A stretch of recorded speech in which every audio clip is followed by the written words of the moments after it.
नमस्कार, मैं हूं आपके साथ मयंक। देखिए, देश में पैलेट गन को लेकर जो है वो एक बहस छिड़ गई है। देश की सियासत भी गर्म है। इस तरह के आरोप लगाए गए और इस तरह के दावे किए गए कि जंतर मंतर पर जो छात्र प्रोटेस्ट कर रहे थे उनके खिलाफ जो है उनके ऊपर पैलेट गन का इस्तेमाल किया गया। राहुल गांधी ने भी एक प्रेस कॉन्फ्रेंस की, उसमें उन्होंने एक लड़के को दिखाया और उसके वुंड्स भी दिखाए, घाव भी दिखाए और ये दावा किया कि देखिए इनके ऊपर जो है वो पैलेट गन का इस्तेमाल किया गया है। अब इसकी जांच जारी है। इसको लेकर देश की सियासत भी गर्म है और आरोप और प्रत्यारोप का दौर जारी है, जांच भी चल रही है। लेकिन इस बीच बड़ा सवाल ये है कि आखिर ये पैलेट गन होती क्या है और कैसे इसका इस्तेमाल किया जाता है। हम आपको ये बताने की कोशिश करेंगे। पैलेट गन का इस्तेमाल कब होना चाहिए और उसको लेकर क्या नियम हैं, इसके बारे में हम जानकारी देंगे। देखिए, पैलेट गन एक विशेष प्रकार का नॉन लीथल हथियार है जिसका इस्तेमाल सुरक्षा बल अनियंत्रित हिंसक भीड़ को रोकने के लिए करते हैं।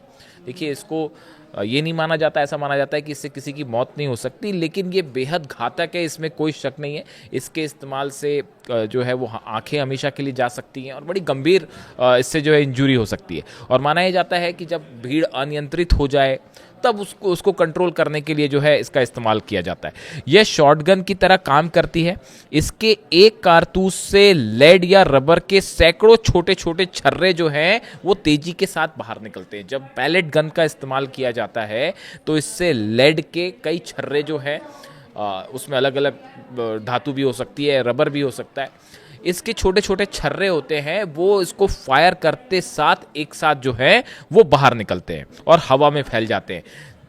इसकी वजह से, इन छर्रों की वजह से जो है बड़ी गंभीर इंजरी हो सकती है और इसका मकसद ये होता है कि जो प्रदर्शनकारी हैं उनको पीछे धकेला जाए।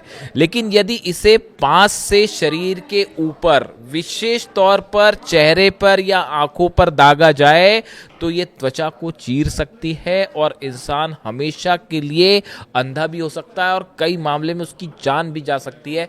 इस तरह के भी दावे होते हैं। अगर देखिए बड़े करीब से पैलेट गन चला दी जाए तो इससे एक साथ खूब सारे छर्रे निकलते हैं और उसका जो सबसे बड़ा नुकसान जो होता है, अक्सर पैलेट गन को लेकर एक खबरें आती हैं कि उससे जो है अगर लगने से किसी की आंख में लग जाए उसके छर्रे तो वो हमेशा के लिए अंधा हो सकता है, उसकी आंख की रोशनी जा सकती है। और अगर बेहद करीब से ये फायर किया गया तो उसमें कई एक्सपर्ट बताते हैं कि मौत भी हो सकती है। इससे भी आप इनकार नहीं कर सकते। लेकिन बाय एंड लार्ज इसको एक नॉन लीथल वेपन माना जाता है कि इससे मौत नहीं होगी, इस तरह की बात की जाती है, लेकिन इससे गंभीर इंजरी जरूर होती है।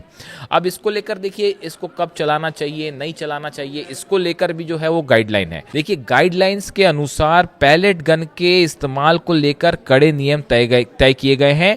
जब भीड़ अत्यधिक हिंसक हो जाए, पथराव या आगजनी करे और वाटर कैनन और आंसू गैस या लाठीचार्ज जैसे उपाय जो है फेल हो जाए तो इसका इस्तेमाल तभी किया जाता है, वरना नहीं किया जाता। अगर हिंसक प्रदर्शन हो रहे हों, अगर जो है वो आगजनी हो रही हो और हथियारों से हमला किया जा रहा है, तब इसका इस्तेमाल किया जाता है, वरना इसका इस्तेमाल नहीं किया जाता। इस तरह की जो है गाइडलाइंस इसको लेकर है। पैलेट गन हमेशा कमर के नीचे पैरों पर निशाना साध कर चलाई जाती है। इस तरह की भी गाइडलाइन है कि अगर पैलेट गन का इस्तेमाल करना ही पड़ जाए तो आप उसको कमर के निचले हिस्से की तरफ फायर करेंगे ताकि जो है आंखों में, चेहरों में गंभीर नुकसान ना हो या किसी तरह से शरीर का किसी हिस्से पर बड़ा नुकसान ना हो। इस तरह का जो है वो मामला रहेगा। लेकिन अब देखिए, कब नहीं चलाना चाहिए। अगर शांतिपूर्ण कोई प्रोटेस्ट हो रहा है, अगर शांति के साथ कहीं प्रदर्शन हो रहे हैं या प्रदर्शनकारी निहत्थे हैं तो उन पर जो है पैलेट गन का इस्तेमाल नहीं किया जाता। चेहरे पर, छाती पर या आंख पर सीधा निशाना लगाकर इसका इस्तेमाल बिल्कुल नहीं किया जाता। इस तरह की जो है वो गाइडलाइन है। लेकिन अब जो दावे हो रहे हैं, जिस तरह के आरोप लग रहे हैं कि जो छात्र प्रदर्शन कर रहे थे उनके ऊपर पैलेट गन का इस्तेमाल किया गया, कई सुरक्षा बलों ने पैलेट गन चलाई, अब इस पूरे आरोपों की जांच हो रही है। विपक्ष लगातार इस पर सरकार को घेरने की कोशिश कर रहा है। अभी इसमें रिपोर्ट सामने आएगी, उसमें पता चलेगा कि हालात क्या थे। हम आपको उस दिन की प्रेस कॉन्फ्रेंस सुनाते हैं जब राहुल गांधी ने एक शख्स के साथ ये दावा किया गया कि उनके ऊपर जो है पैलेट गन चलाई गई, हमला किया गया। हम आपको सुनाते हैं राहुल गांधी ने क्या कहा। मैं ये समझाना चाहता हूं पैलेट गन कब लगी है। पैलेट गन तब लगी है जब मेरे भाई हिंदुस्तान का तिरंगा लिए ऐसे पीसफुल प्रोटेस्ट कर रहे थे। सरकार ने कहा है कि कोई पैलेट गन यूज नहीं हुई। कहा है ना, ये देखिए, ये है पैलेट गन। थोड़ा घूम जाओ। इसको कहते हैं पैलेट गन। इसको कहते हैं पैलेट गन।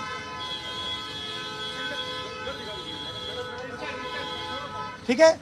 और इनकी आंख डैमेज हो गई है। इनकी आंख से इनको दिखाई नहीं दे रहा है। तो ये हमारे फ्यूचर है हिंदुस्तान के। ऐसे हजारों युवाओं पर पैलेट गन चलाई गई है, लाठी चलाई गई है, मारा गया है, पीटा गया है। और ये क्या कर रहे हैं?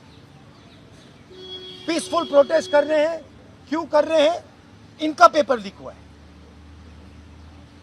इन्होंने पुलिस का एग्जाम किया, मेहनत की, सालों मेहनत की, और फिर एक दिन इनको बताया गया कि भैया पेपर लीक हो गया है, आपके पास 60-70 लाख रुपए नहीं है, जिसके पास है वो पेपर नहीं है, जिसके पास है वो पेपर खरीद के चला गया, वो पेपर खरीद के चला गया।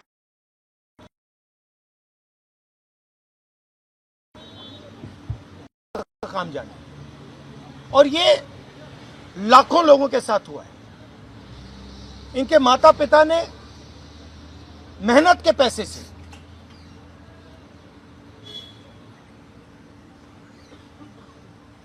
इनको अपॉर्चुनिटी दी। तो सरकार को झूठ बोलना बंद करना पड़ेगा। सरकार ने हमारे फ्यूचर पर आक्रमण किया है। और फ्यूचर क्या कह रहा है? फ्यूचर सिर्फ 3 चीजें कह रहा है। पहली बात, जो एजुकेशन मिनिस्टर है, जिसके कारण यह हुआ है, जिसके कारण ये बाहर निकले हैं, पीसफुल प्रोटेस्ट किए हैं, जिसके कारण पेपर लीक हो रहा है, उसको सैक किया जाए। दूसरी मांग कि ये जो हमारे फ्यूचर पे गोली चलाए हैं, लाठी मारे हैं, उन पर कार्रवाई होनी चाहिए।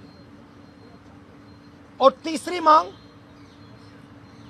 कि नरेंद्र मोदी जी, जो पूरे सिस्टम के ऑपरेटर हैं, वो ऐसे जैसे युवाओं से माफी मांगे। इनका फिजिकल डैमेज हुआ है। मैं आपसे कह नहीं सकता हूं कि इनकी आंख बचेगी नहीं बचेगी।